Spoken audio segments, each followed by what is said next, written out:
Ma'am, আজকে দীর্ঘদিন পরে এই যে নৌকায় উঠছেন, এই নৌকায় ডিঙ্গি নৌকা, তাও এই যে প্যাডেল নৌকা, কেমন লাগতেছে? ভালো লাগতেছে, কিন্তু ভয়ের সাথে।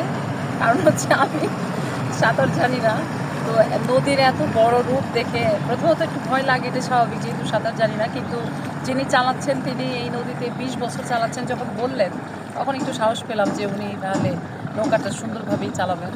এবং এত বড়, এখন তো নদীর মাঝখানে চলে আসছি, আর মানে কিছু করার নেই, আর এখন তো দৌড়ায়ও পালাইতে পারবো না যদি সমস্যা হয়। তো আল্লাহ না করুক, কিছু না হোক। ভালো লাগতেছে খুবই। আর নদীর যে নির্মল আকাশের নিচে যে এত সুন্দর নদী এবং এত সুন্দর মৃদু মৃদু হাওয়া বইতেছে, এটা খুব ভালো লাগতেছে। কচুরি পানা, তারপরে অনেক মানুষ কচুরি পানাগুলো বেশি বেশি যাচ্ছে, ওটা দেখতেও খুব ভালো লাগতেছে।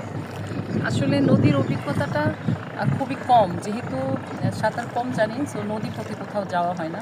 আজকে অনেকটা শখের বসেই কেরানীগঞ্জ এসে এই নৌকাতে ওঠা, বিশেষ করে আমার মেয়ের ইয়ে ছিল, বেশি শখ ছিল ওঠার। ও জোর করে উঠালো বলা যায়। আমি সাধারণত নদীপথ অ্যাভয়েড করার চেষ্টা করি। তারপরে নদীর উপর একটা গান করেছি, সেক্ষেত্রেও আমার ছাত্ররা আসলে সাহস দিয়েছিল। খুব ভালো লাগছে, মাঝে মাঝে আসা উচিত আমার মনে হয়।